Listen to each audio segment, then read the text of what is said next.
All right, all you Stu's wrestling fans out there, we got Stu's Wrestling Podcast coming up for you. This is Angry Alan Funkwee from WCW, WWE, and TNA coming at you. You better watch Stu's Wrestling Podcast, brother, or you're going to get one of those.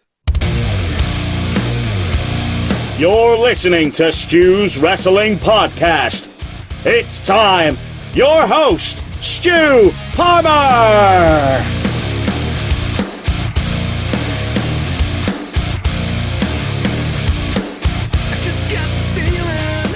My guest for episode 113 of Stu's Wrestling Podcast is none other than the head honcho, the owner of Powered4.tv. It's Mr. John Scott. John has been around the business in many different roles for many years. So much knowledge, a fountain of knowledge of the UK wrestling scene, and it was great. It was great to delve into the history of him being in the business. Running Powered4.tv, it truly is the Netflix of wrestling. If you want to subscribe, head over to Powered4.tv. It is $7.99 a month. You get so much content, and obviously with so many promotions from the UK and the US, I implore you to subscribe if you like independent wrestling. So without further ado, let's get right into the episode because we've got a lot to get through with the head honcho, the owner of Powered4.tv, Mr. John Scott. Enjoy. My guest today, owner of Powered4.tv, it's Mr. John Scott. Now I should have done this interview with you a long time ago, but we're here today. And yes, John, I'm going to get straight into it actually. How has it been? Obviously shows back up and running. I know you've been very active on the live circuit as well with the wrestling. So yeah, currently what's been happening, in more recent times as well?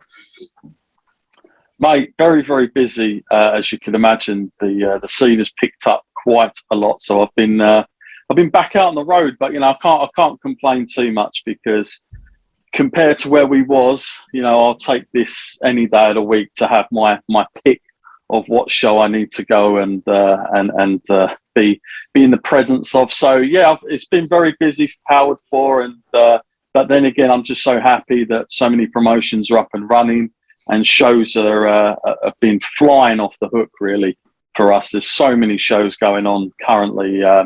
Literally last week, I think there was at least a good 7, and that's just on Powered4. So there's a lot going on. There's always a lot of choice, but I'm happy for it and busy in a good way, Stu. Busy in a good way. And then I'm really happy to be on your show, mate. I'm finally here. I said the same to Ticking it off. I said the same to Clapper because that was the running joke. Am I not good enough to come on and all this? So we had all this going back and forth. But yeah, we're finally here. Yes. Yeah, you've been at the Progress shows. I know you've been doing media and stuff like that and interviewing the guys there. So yeah, how have the Progress shows been? Obviously, Lee McAteer and Martin Best have took over. They've took over the ship now. So yeah, how's that been? Because their shows have been flying out as well. Yeah, I was there on the first one, and I've been going to them ever since, actually. So when they came back in January, which of course, Mr. McAteer and Martin had pretty much made the statement and announced that they were taking over. And it's been really good, mate. I mean, I was a bit of a Progress fan anyway, so I would have gone regardless. But to do a bit of media there has been quite nice. It's nice to do that in person rather than, as good as sharing a screen is, but it's actually nice to be in front of a wrestler for a change and have those conversations. It's been good. I've managed to have a few chats with the custodians, as they like to be called, for Progress. They like that word a lot, not the owners, Martin and Lee, and that was pretty good fun. Along with Mr. Jonathan Gresham, who now is the current Progress champion as well. And a few others on top as well. But it's been good, mate. Just nice to be there as a fan and just watch all the wrestling again, especially back in the ballroom, because it's got kind of a feel that you don't get in too many other places. I was there for the 10th anniversary, which was back in the garage. Very, very, very tight venue. I mean, this was quite claustrophobic. It was sort of like a real throwback, couldn't have been any more than, you couldn't have squeezed any more into this place, Stu, I tell you, to watch this show. But it was good. It was an old sort of way of doing it. There was no big entrance. It was just like the wrestler walks out from the side at the back. he comes in. But it was a great night. Cara Noir and Dragunov, really great match, really intense, hard-hitting stuff. And Gresham and Warren Banks, who I'm quite a big fan of on the scene anyway. So, yeah, really nice, mate, really nice. And like I say, just happy to be in and around all that again. What about other promotions, John? I know you've been doing stuff, aside from Progress CL. Just to let the listeners and viewers know, man, what else you've been doing? Because I know it's been great. It's been great for you with all these shows back up and running. Yeah, well, we've got obviously DNA Pro Wrestling, which I do a bit of producing at as well. So it's good to finally, because we've been talking about it for such a long time. But again, like, you can only talk so much without getting a little bit bored and waiting for the action to actually happen. So that came back like last October, and we've had another 2 shows since. And it's been pretty good.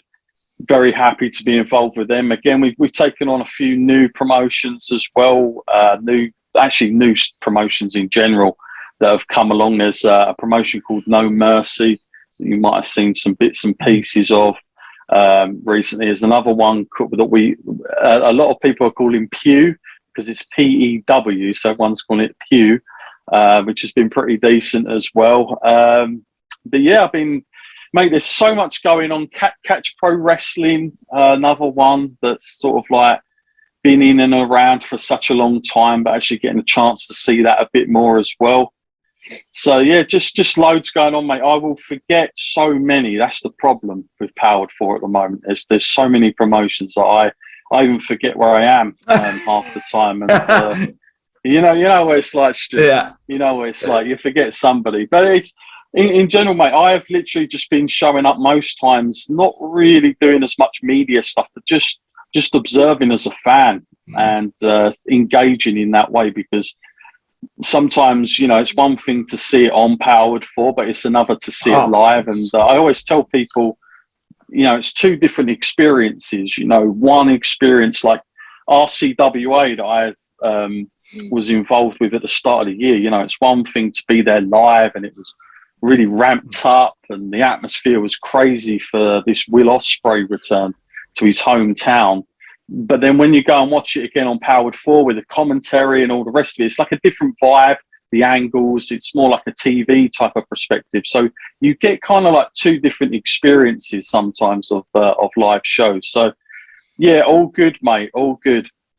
Now, you've been around the business for a long, long time. Obviously, as I've got to know you, you've told me where you were. So yeah, years. Let's go back. Let's go right back, because I know you're going to show my age. You're all right. You're not that. This is why he's got me on here. You're not that old. You're not that much older than me, actually. There's not much between us. But yeah, you have done a lot, and yeah, just going right back to like the inception of you getting involved with the business, because I know the viewers and listeners will love to hear this. Obviously, I know a lot about it, but yeah, so let the viewers and listeners know how it started for you. Yeah. Well, I mean, it started a long, long time ago, Stu, as you can imagine, about the year of 2000 to 2001, which was then the old FWA. I think most people will have heard of it at some point, which was mainly based at York Hall in Bethnal Green, London. It was quite an established promotion. It's probably one of very few promotions back then. I know it's probably hard for people to understand given the current climate that we're in now, but back then you probably had the FWA, WAW, you might have had Hammerlock around, All-Star Wrestling. There wasn't like this whole variety that we get now. So it was very much like the exclusive place to go and watch an alternative, if you will, from the American stuff was to go down to London and watch the FWA. And, I was having a chat with, I think it might have been Doug recently. He was talking about like the ticket prices back then and how expensive they were, like considering like of the year and everything compared to today. But you were looking at tickets around £40 to £50, Stu. I mean, bloody hell. It was. I wasn't expecting, it was premium prices. I wasn't expecting you to say that at all. I thought maybe 30 or something like that. But again, it was the demand. The demand was there. Yeah. There wasn't as many, so it was like I remember the ownership at the time used to feel like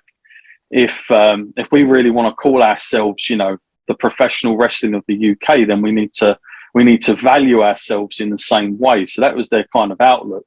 And I mean, it drew. So who am I to say it was too expensive? But it was kind of it's interesting to look back at, as those were the ticket prices where we're at today, which is, you know, pretty much in the big scheme of things is pretty affordable. I would say for the indie. If you've got a family, for instance, you know, it's much more affordable to go to an indie show, be up a little bit closer to the wrestlers than it is, you know, a top show that will come over. I mean, crazy money these days. Like the last WWE show I went to, it was like it's quite a big toll to take out of a family of four, you know, that are going to book down for those kind of things. So yeah, I got started. I used to go down there and watch the FWA, as you can imagine, as much as I could back then, and used to have a. This is showing my age now, Stu, because of course this is before YouTube. This is before even Facebook. Forget Twitter, not a thing. But I used to have like a newsletter on AOL, if anyone can remember that. Dial up. Man, these times were hard because hey, you couldn't just get a video or send it to your mate after it was done. And if you did, you'd probably spend about 4 days just trying to download the damn thing. This was a time when even a song would take about 3 hours to get off the internet. So completely different time. But I used to have a newsletter. It was called, I'm trying to think of the name of it. It was called something really cheesy. Like, I think it was Buster Hitman or something like that. And AOL used to have these chat rooms back then. Used to have like a wrestling chat room, go in there and talk wrestling. And I used to congregate a load of readers and subscribers to a newsletter that I set up. And myself and another guy who was the partner at the time of the newsletter, we used to go around to shows and review. And basically it was like a very C-list sort of Dave Meltzer newsletter for the UK scene. So there just wasn't a whole lot going on at the time. And yeah, I ended up getting in through that way with a few of the guys at the FWA. And like I say, very different back then. Kayfabe was still pretty much taken quite serious. You couldn't just rock up, and you certainly wasn't going to be invited into the back by the guys back then. It was actually, you know, it was very us and them, and you didn't really know the inner workings as much as it is today, which even back then I think I always used to think was quite exposed, but compared to today, it's like a very different world to that. But yeah, did that, and then I think it was about, I want to say about 2009, 2010 time, I ended up getting involved with the revamped FWA, which I ran as like a kind of it was like a co-promotion type thing. They did a lot of shows.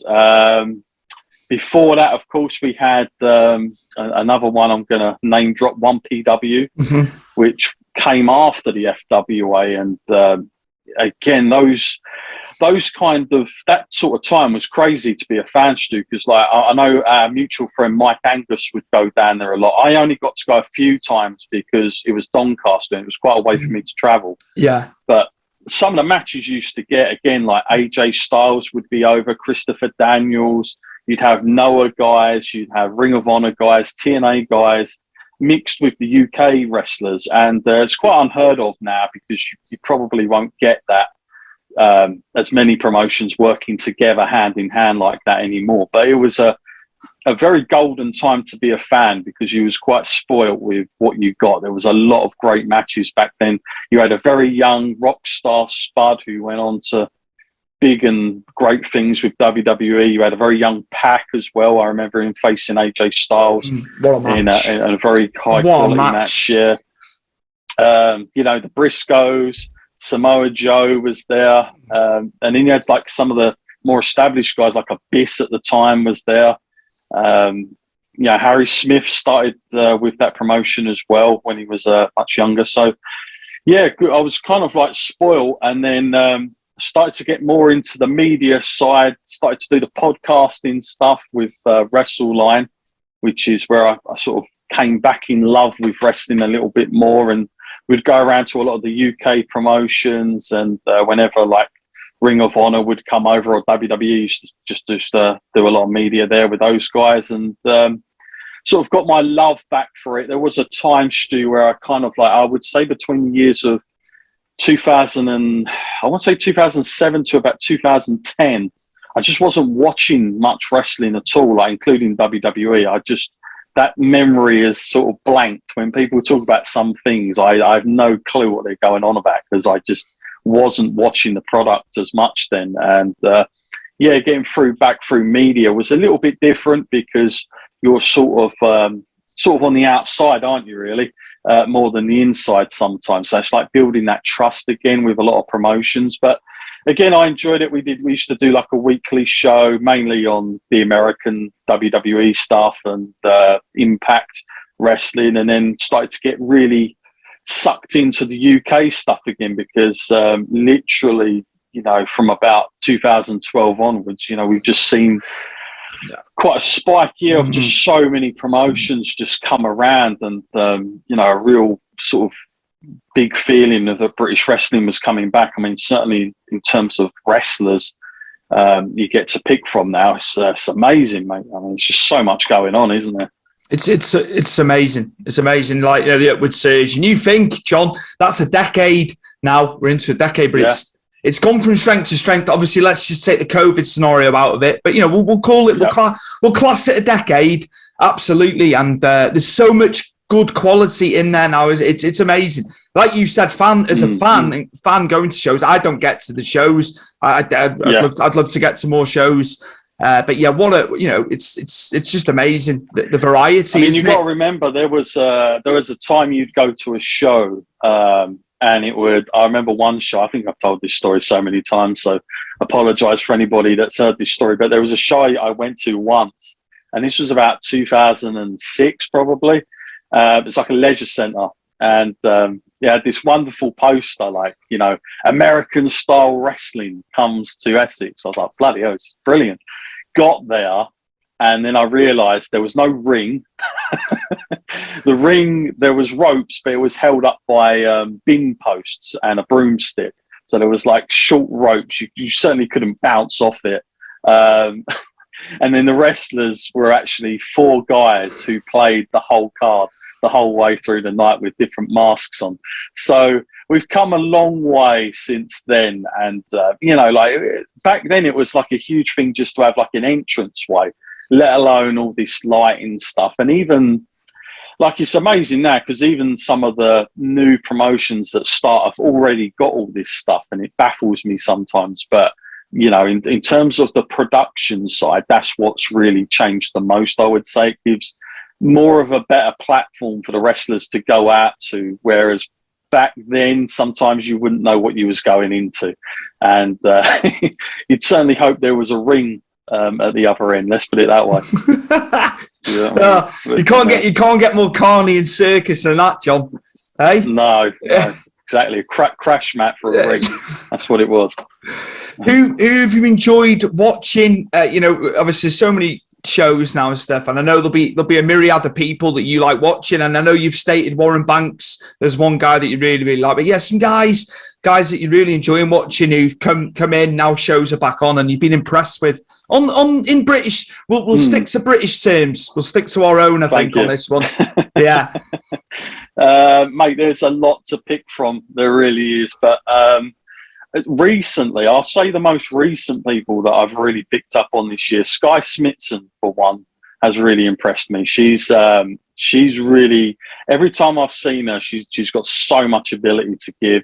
She is at Progress at the moment, but I don't think we've quite seen her at her absolute best, because I think she needs to be given a little bit more opportunity on that sort of one-on-one level. But honestly, I've penciled her in for such high things. I can't give enough praise to her. She's really good. There's a tag team called The Rebellion. You've probably seen me share quite a lot of their stuff. They're a tag team based in Essex. The reason I picked those guys out is I have sort of a fondness for them, because when I got back into the media side of things, they were the sort of first tag team I'd sort of seen for a long time that was just a tag team. They don't do singles wrestling. They are just a team. And it sometimes it's hard to get now. It's hard to find that dedicated team that just want to stick to tag team, because sometimes there's opportunities that come elsewhere, and it depends really on the promotion, like how much do they value tag team wrestling to whether you can get that. But they are literally coming into their own now. They have so many belts going around their waist. They're another one. Chantel Jordan has always impressed me. Really, really good. And again, she's so young. It's crazy. Like, you don't realize how young these people are. Someone else who I have a very love-hate relationship, and he won't mind me saying that, is Callum Newman. Callum Newman is a guy who I can see, sky's the limit, really is. I think he's only 19 at best 20 now, and he's just been around for such a long time. He's really going to be, I think, I would say that next guy pulling towards Japan. I would say that style, and getting his name out there. The sky's the limit. He's got, since I last saw him, when we had that break, Stu, when we had that COVID and lockdowns, it was I'd seen him then, and then I saw him after that, and thought, blimey, he's got bigger, because obviously he was young. His age is still growing, aren't he? And then he's also got that mass on him now on his body, so he really looks the part now as well. So I can see big things for him. Obviously, people know that anyway, I'm sure, because he's everywhere. Trying to think who else I really need to be thinking of. I'm going to get yelled at after this, Stu. That's what's going to happen here. Sorry. Put you in a bit of a spot here, haven't I? Because I know there'll be loads. Stu knows what he's doing. But yeah, I mean, Warren Banks, as I mentioned earlier, he's someone that, again, he's everywhere. He really is everywhere. I was talking to Ollie Spring, who's the Progress commentator. Obviously, everybody knows he's all over Powered 4. But I think he's him and Warren have a very great relationship, because I think that Ollie's a very stat person. He's very good with statistic and numbers. And he was showing me that he's called something like 80 plus matches of Warren Banks. And then second to that was on about 30. So he's done so many Warren Banks matches. So when he done that thing last week at the garage for the anniversary show, which was Banks versus Gresham, he literally said to me after the match, he was like, I was in tears. I was so passionate. I was absolutely in floods of tears calling me this match. So it's nice when you hear stories like that sort of thing still goes on. I love to hear things like that. But yeah, Warren Banks is another one of those guys that really, again, sky's the limit with him. He's got the look. He's very marketable, and he's already picking up belts now. So I can really see him going on to bigger and better things as well. I'm going to go back to Powered 4 now. In terms of Powered 4, what have we got coming up? What events are coming onto the platform? Because that'll be good to get the latest on that as well. Yeah, well, there's quite a lot of stuff. We've got a big RCWA show coming up, which is based not too far from me in general in Raynham. For those people that don't know, it's run by a certain Mr. Osprey's mum down there. She's part of that ownership, and really, it's one of those ones that's it's got a really nice balance of sort of family entertainment, but again, it does have the seriousness in it as well. So it's it's you can go there as a grown-up and you kind of get something from it, as well as if you're a young child going along for the first time and seeing these larger-than-life characters. I really enjoy that side of it, when you can still have wrestling like that when you show up. So that's coming onto the platform. We've got I'm trying to think, we've got some catch wrestling coming up. That's going to be going on there very soon as well. Wrestle Island, who do some great stuff. I still need to get to Wrestle Island. Ignite Wrestling is another one that's run by a wrestler called CJ Carter.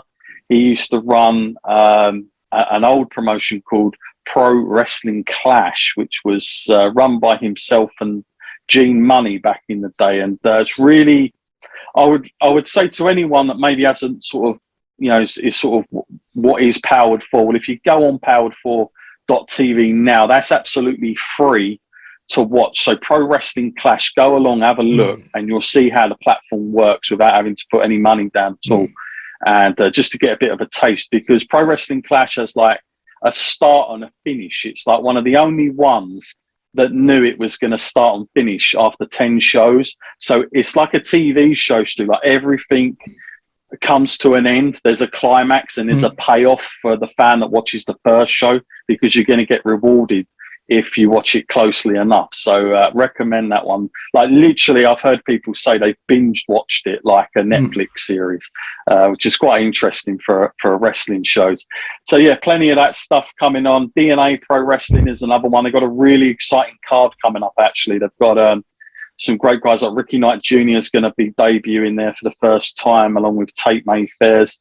They've got I think it's Paul Robinson and Corey Mccray. Again, he's another guy, Corey Mccray, who really see big things for as well. If anyone hasn't seen him yet, go and check him out. He's really good. He's got like an MMA background as well. And I think if you listen to a lot of his interviews, he's pretty much outright says he wasn't a wrestling fan growing up. And so he's got a very different perspective of being a wrestler. And it's quite nice. It's quite refreshing in a way, because he shows up as this guy and he doesn't know any other difference. He's got not got the influences from anyone else, which is quite fascinating to see. Yeah, I'm sure. I mean, just honestly, we're getting at least five to sort of 6 shows a week at the moment that we're putting on. So plenty of stuff to come, Stu. Plenty of stuff. All on the upwards trajectory, John. Now after that, yes, spell and nothing, man. But I tell you what, you still had the content on there, didn't you? When we were in the dark times that we were in, yeah, as well. It's great library. Testament to you guys.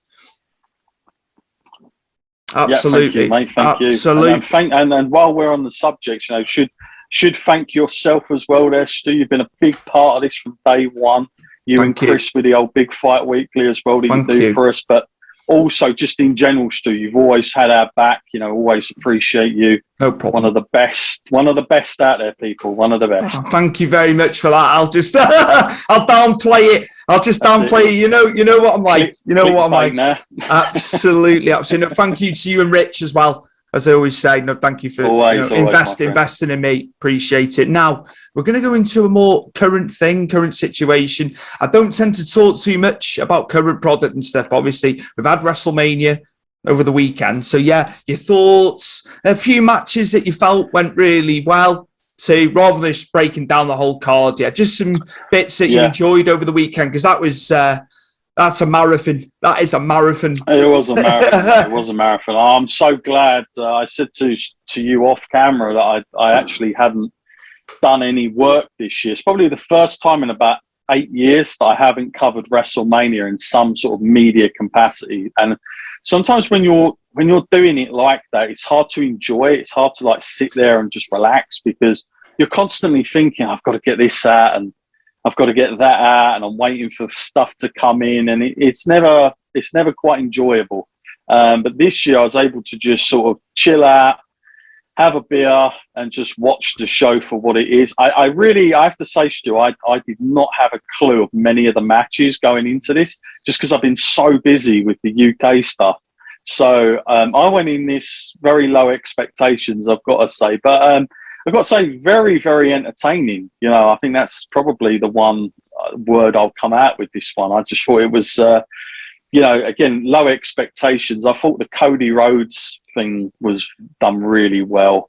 The timing and everything that they used for it. I was quite surprised to see that they'd given him, you know, the old music was there as well from AEW, you know, Ring of Honor days. That was pretty cool. But yeah, that was good. Because I know people like WWE were being a little bit smart, because they put out something in the week where they said like Shane McMahon is going to be at WrestleMania. And I think they were trying to do a little bit of smoke and mirrors to sort of think, oh no, it's probably not going to be Cody after all. But I think most people knew it was going to be Cody, but they couldn't be quite sure. You know, you just wasn't there. But sometimes you need that little bit of a notice. But yeah, I thought that was done. I thought the match was really good as well. It wasn't just like a return. I actually felt the match was very good. I tell you who, and this might shock you, Stu, to say these two names on this show, but Logan Paul. I was quite impressed with him. I don't know if you saw that match. I have done now. I have them now. through. But like he looked very comfortable, really comfortable. Didn't rush. For a new guy, like when celebrities do it or like outside athletes, you tend to see they might rush things a little bit and not take their time. But like he got all the camera spots right. There was a moment in it, I don't know, it must have been pre rehearsed, but he just looked into the hard cam for about 5 seconds with this smug look and then went to do his next move. I loved the fact he did the Eddie spot. I thought that was like great heat. And then before the frog splash as well. But yeah, he looked, I mean, he's an athlete anyway, but he looked like very much at home with the pace and everything. And I actually thought to myself, like, blimey, I wouldn't say he's like a world champion or anything like that, but like if he wanted to take WWE up, I don't think it would be too much of a hard thing for him to want to do, because I could see this guy being quite hated, like just in general. Yeah, and it's hard these days to have really good villains and heels because everything's so out there these days. But I think someone like Logan Paul would probably enjoy being the villain, like his brother, who's probably a bit more of that. But yeah, I enjoyed that match as well. I thought that was decent. Both the Becky match I thought was excellent. I really enjoyed that as well. I felt the Ronda Charlotte match was just in the wrong place for me. I think had that been like, say if that would have gone out like first, when everyone was really up for it, I think that would have been over a little bit more with the fans. It's hard sometimes because of the positioning, because you just had everything before with like the Cody stuff, and then like everyone's waiting for Stone Cold Steve Austin at the end. So it's like, if you're a fan sitting there, you want to save some energy because you know that's going to come later. What did you think, Stu? Like, I want to ask you this one before I answer, but like, what did you think of the whole Stone Cold Steve Austin? Because obviously you and I, we spoke about being old gits, but obviously we were there in the Austin times. We were fanboys of Stone Cold Steve Austin. And I've always been a bit funny about when wrestlers say, we're going to come out of retirement for one more match. And after I saw Shawn Michaels a couple of years ago, I thought that was dreadful. And I really didn't like the fact that he did it with Triple H. But your takeaway, I mean, Stone Cold Steve Austin, age 57, looks amazing, I've got to say, first and foremost. Like, that bald head, mate, it's done him well. Done him well. He's been known as that forever. He hasn't aged. That's what I mean. I look to his advantage. It's funny you should say that, because I was very much in the same headspace looking at him when I watched the match. Yeah. And the way I watched it this year, because I hadn't stayed up for it, I was picking the matches I wanted to watch in the order I wanted to watch them. But just like the brawl, they were all over the stadium and that. It was typical. It's akin to Austin. So yeah, it was done really well. It was quite a long time, wasn't it, with the KO show and all that. But in the main, mate, it did well. It did really well, and I think they'll be very happy that the powers that be in WWE with the way that's gone. And it played to Austin's strengths, didn't it? The brawler. And, we know Kevin Owens can do the brawling as well. And, just fantastic. Brilliant. Couldn't have gone any better. Couldn't have gone any better. Can you imagine waking up Kevin Owens on the Sunday knowing that I've just faced Stone Cold Steve Austin? You know what I mean? Like, you could retire on that now, I think, for him. But, yeah, it was a massive thing. I didn't ever think we'd see Steve Austin in a match. I thought they were just going to do, like, the KO show and there'd be a brawl at the end of it, but the fact they actually did do a match, I thought was like that next level. And one thing I have to say, Austin's facials are so good. Like, when he was sitting there, just him reacting, you could see it. I thought that was a cut above everybody else. For the next night, mate, I thought it was it was going to be hard to live up to that first night, but I think that's going to always be the case.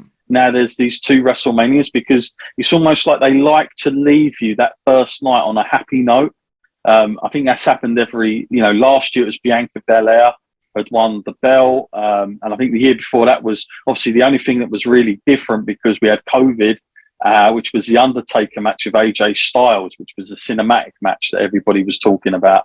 But I get a feeling that that's going to be the case a lot. They want to leave you feeling happy to go into the next, night of WrestleMania. But, I mean, Brock and Roman, again, it's right at the end of everything. So you've got to think that everything is like, you're exhausted if you're a fan and you've sat through all this weekend of wrestling, and then you finally get to this match. I felt it was good. I think it was entertaining enough. Whether it was their best match they've had against each other, I'm not so sure. But Roman, I guess the guy that, I suppose from a booking point of view, made perfect sense. If they really want to go into bigger and better things with him down the line, which I'm sure they're going to look to do, especially maybe next year if The Rock is possibly coming back for that match, that'll make perfect sense. Other things on the show, obviously, we had like a lot of other stuff going on. I mean, it was always going to be hard. I mean, AJ and Edge, I think it was just, for some reason, it might have just been the pacing issue again, like where it was in the card.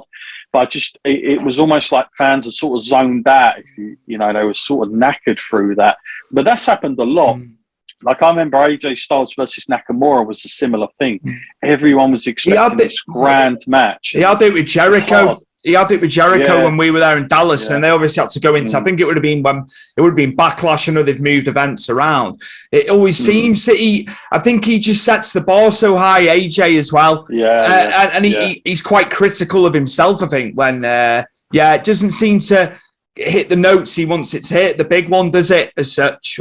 No. Or is that just his high standards, John? That's what you got to ask yourself. Yeah, I think it's a mixture of everything, but it's also I think it's WrestleMania. I think it's like the days of having that top match now. Like especially anticipation for it. Like sometimes a match now comes out of nowhere that surprises you is good rather than the other way round going into it thinking it's because obviously going back to Nakamura and AJ, there was a lot of expectations on that. Given their New Japan rivalry in the match they had at Wrestle Kingdom. And I thought it's going to be hard in America at WrestleMania to get that sort of a match going again, especially with the time and everything. So, but mate, something else I really enjoyed over that weekend, and again, it might make me feel like a bit of an old bore, but I always love, as much as you do the Hall of Fame and love listening to the speeches. I was very, very emotional with The Undertaker, like, the guy just basically, it's almost like a TED talk, wasn't it? By the end of it, like he came out and like he's just giving some real like life knowledge, and it was nice because it didn't seem like they were rushing him, and he literally had like the mic hooked up to him. It was good, holding it so he could walk around, and I quite enjoyed that. It was the man, little tease at the end of it as well. They love to throw that in, don't they? The what if, and I'm sure that they got many people excited. But it was nice. I mean, given that this is a guy that probably like most has gone through my whole childhood and adulthood almost as a fan, watching him wrestle, like there's never been a time he hasn't been there. So it's kind of sad and good at the same time. I was pleased they did it, and that ovation at the beginning was amazing. Crazy. Amazing how long that went on. Yeah, it was crazy. Obviously, I was happy as well to see Vader finally go in. I wish he could have like sing that and done it himself, because he'd been ill those last couple of years, and I think he'd shown up for Stan Hansen's Hall of Fame. I was there. I think I was there for that one. Yeah, okay. Yeah, and I thought. Being that was the case, I thought he'd go in the year after, because I thought like, they'll sort that now. But disappointed in that respect that he didn't get to have that moment. But I'm glad he's finally there, because he's someone I've always kind of really liked as a big guy worker in that. And it was a good lineup actually this year. I wanted to hear a little bit more from the Steiners. I know Rick kind of gave Scott the floor and didn't need to say what he needed to say. Obviously, we've heard about the bad blood as it pertains to Scott Steiner when he was there in his last run. But it was fair. Yeah. I wanted a little bit more from the Steiners, but I know they needed to allocate the time to Taker. I get that. But as Hall of Fames go, it was a lot shorter than previous Hall of Fames when you think about it. But we've had more inductees, haven't we, in previous years? They've had more people going in it. It's because everything's so long, because they recorded that on the back end of SmackDown. So if you're sitting there SmackDown, I think legit real time, it was 15:15 midnight in America that they finished the Hall of Fame. So it's a long time as a fan to sit down, watch SmackDown, the tape-ins before it. and then obviously they've got to change everything around, then go into the Hall of Fame stuff. And I suppose if you're a fan, it's lengthy. Do you know what I mean? So it's one thing if you're just showing up for the Hall of Fame, but it's another if you've got to sit through a show and then sort of, transition. But yeah, I mean, I'll always be a fan of it. Still people I want to see in it, but I'm guessing I'm going to have to wait. Absolutely. So I'd say going back to Mania night 2 as well, very impressive Pat McAfee. The elevation that he jumped up to then hit the move on Austin Theory. I know he's from the NFL. I know he could do it either. No, you can tell. You can tell he's been in sport. You know how he got up to the top rope, the spring on him, and the moves they were hitting. It was very good. And then obviously Vince, the stunner. I saw the video with Foley. Yesterday. The stunner. Foley was gif ever, no? Foley was gone. Foley was gone, wasn't he, in that clip? I think Austin was gone. I mean, Stone Cold was just laughing his nuts off after it happened. Someone said Vince needs to do yoga. He needs to stop lifting weights. I think so. I mean, that was I completely missed that out as well. But like, you know, when I saw Vince, because it was rumored, wasn't it, for a little while that Vince was going to do the match originally. And then I thought, oh, maybe he's thought better of it. Someone's had a word in his ear, like, nah, maybe just stand out there instead. But when his top come off, mate, and the black vest top was there, I was like, oh Christ, here we go. And the pop for it was huge. Like, people still love to see Vince again. I mean, he's 76-year-old guy now. And to be honest with you, it's like, you know what the hell, you know what I mean? Like, Austin McMahon. Makes sense to have that, but the match with McAfee, yeah, it was a little bit hard to sort of suspend your disbelief, but you know, still good entertainment. It's still going to be one of those moments that I'm sure goes to outlets, different media outlets like ESPN, looking at Pat McAfee versus the owner of WWE, a 76-year-old man, or Vince McMahon. So that goes to a different type of media that's not wrestling, like, because I just think there's that outside interest, and then. Like Austin to come down. I was just waiting for the stunner, mate. Because there's one bit, he goes to his knees first because he's almost like thinking the stunner's going to come before that. Goes to his knees, then realises Austin hasn't quite got it, so then gets up, backs himself into the rope, then falls into Austin, and it's just like water.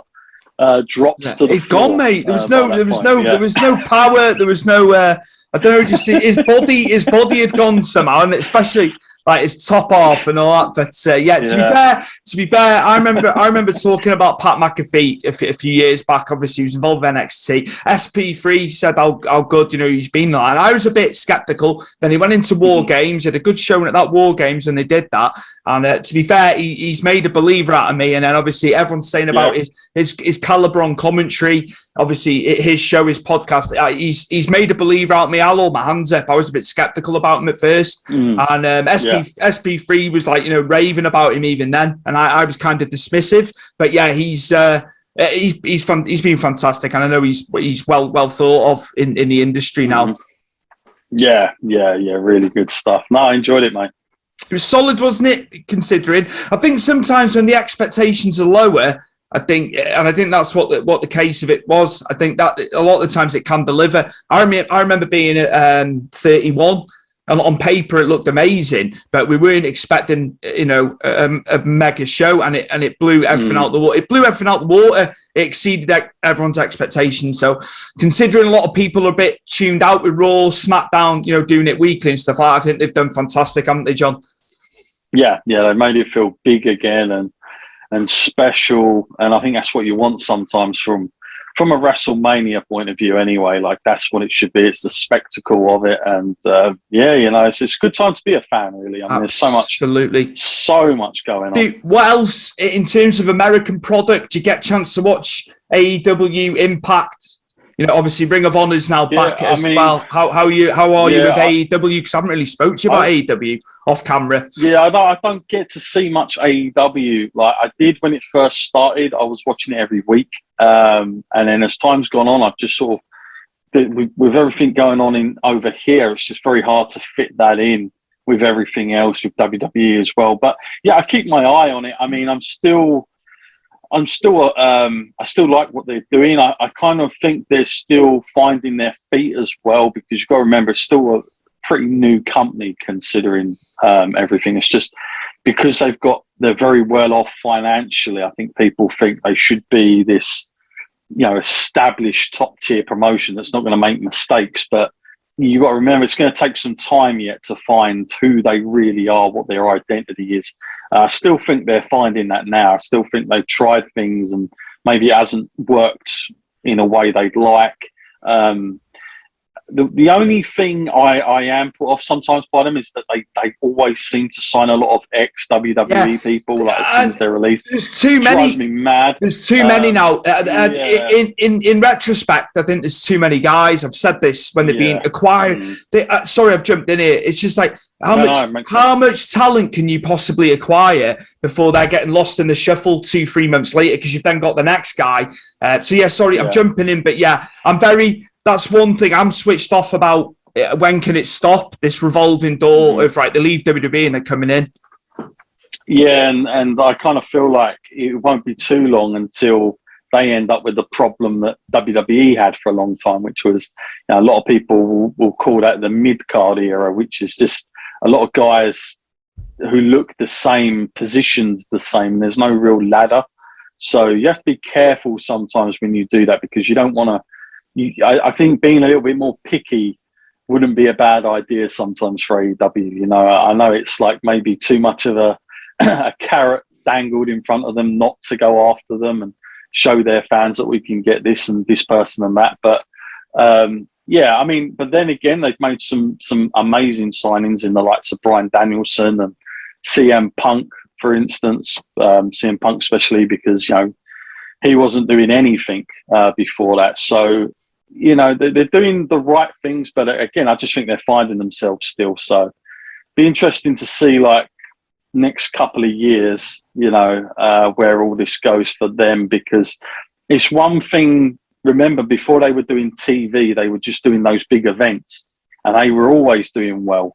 But that's because we didn't have TV every week. I think TV sometimes, that's where it gets difficult, the consistency, because it's all right for like the first 10 weeks, and then you realise, blimey, like it's constant, and you've got to try and put on these great weekly shows. You've got 2 of them now as well, and then you get to a pay-per-view. So it's hard sometimes because they're still, of course, in that way of doing things. They're still in the pay-per-view business as well. So they've got to really try and ramp up what they can sell to you as a customer. Punk now as well. He's fighting on TV with regularity. I think they were just trying to get his promos in initially when he first came back, and it was very sporadic, the matches, wasn't it? But now, the week before last, it was Cash Wheeler, FTR, he faced him, and then Max Caster from the Acclaimed just this past Wednesday. So he's fighting on the shows. Obviously, he's trying to build himself up into the title picture now, isn't he? Which he said about. But it's good that he's in with the younger guys. I like that Max Caster. I think he's got the build. He's good on the mic. It was good. It's good to see him, even though he's going over these guys. He's giving them the rub as well, isn't he? The younger guys. Yeah, absolutely. Yeah. I mean, like I say, I watch all the pay-per-views. I just don't get to see too much TV. That's the thing. I need magazines like they used to be, Stu. When we used to collect. That's what I need. So I need to catch up on my information. But obviously, you see all this stuff over the internet. But actually sitting down and watching it, I just don't get the time, unfortunately. It's so hard, mate. I want to watch NWA. I'm so far behind with NWA now. That's they've been putting on such good stuff from what I can see, and it's just like you say, it's not enough time. It's not enough hours in the day, in the week to get it all watched. But it is great. Yeah, mate, it's a lot going on. It's great. It's great at the same time, though, John. It's fantastic. You're spoiled for choice, I tell you. Absolutely spoiled.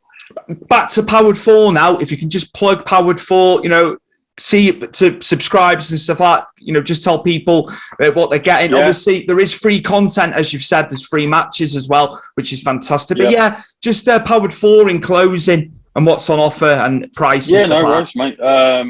Yeah, I mean, so literally powered for, you know, we look, you've got 30 plus promotions, loads of promotions, including LWF, we've got Odyssey Wrestling, Catch Pro Wrestling, as I've mentioned earlier, RCWA, just a whole bunch of promotions. Then we've got archive stuff from the likes of FNW as well on there.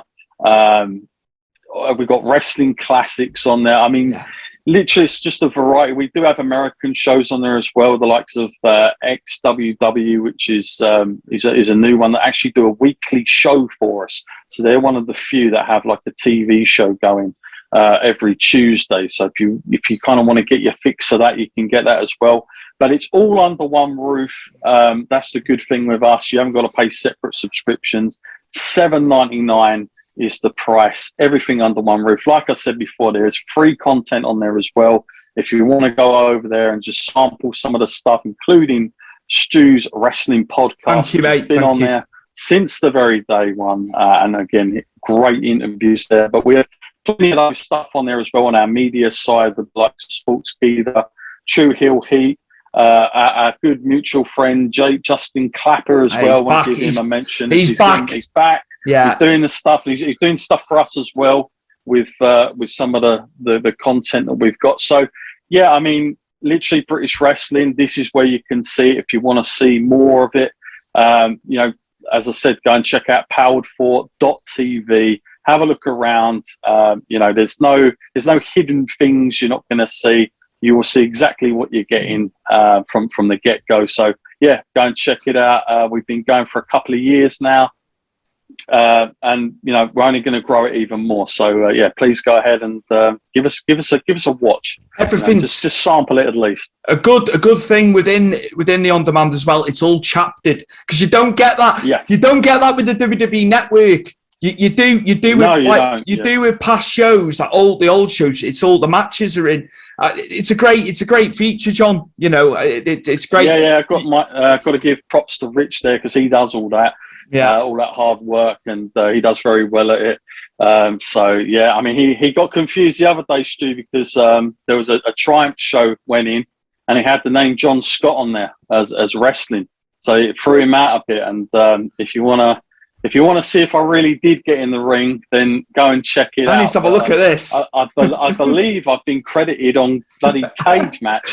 So yeah, find out the confusion there on that one. But yeah, he was very thrown out when he put that into the chapters. So yeah, great work from you two as well. Thank you, mate. Unbelievable that, you know, all that content, you know, it's a lot for you to do, but you do it.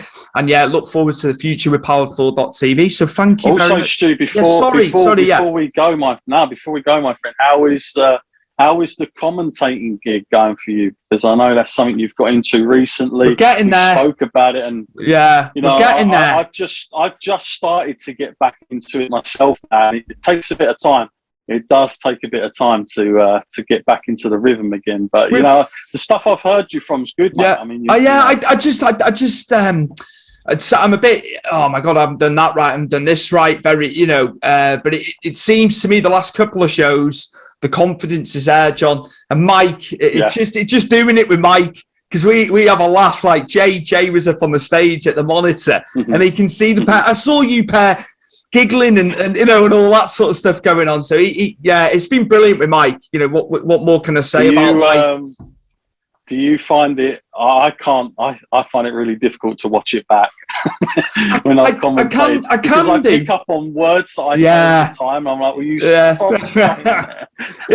it's just there is repetition. We're all very repetitious. I think we say the word definitely, but you know, Mike will have it all written down. Mike has everything down, and then you know, right, doing this, doing that. But I can just organised. I kind of just call it as I see it on colour. You know, he's got all that. He's got all the notes down for himself there. But he's like, come on, go and ask this one, go and ask that one. But I like, because I'm getting to know the characters, and obviously we've had people consistently through on the shows. It's getting easier because you've got the backstory now.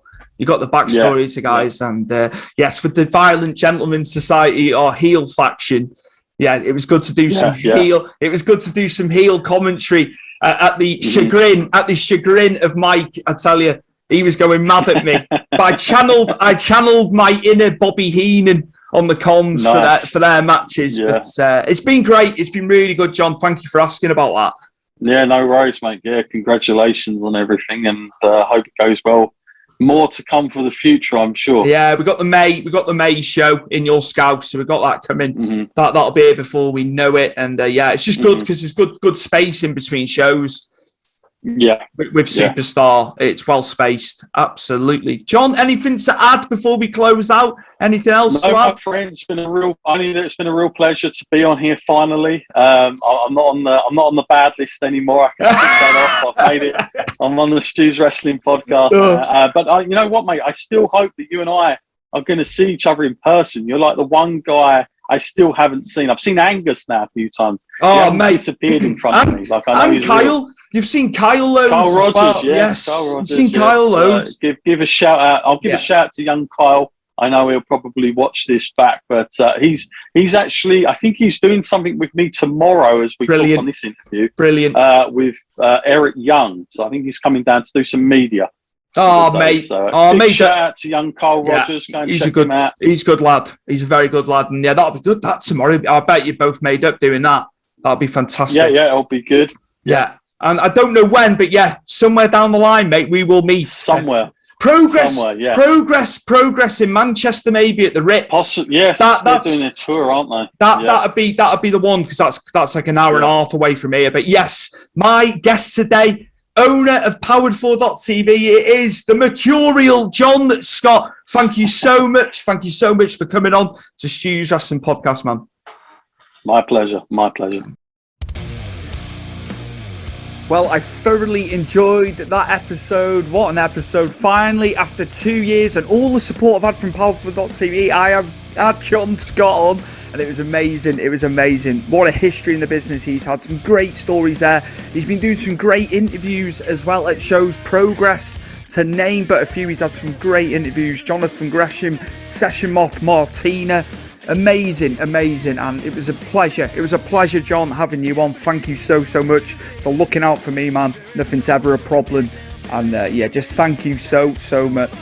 Big thank you to Evade Escape for the opening music and the closing music, as you can hear right now. A big thank you to Mike Angus, as always, my good friend, for the introductions and for editing the show, Mr. Chris Dutton, as always, fantastic. Thank you very much, and it's much appreciated. And we'll see you soon for episode 114 of Stu's Wrestling Podcast.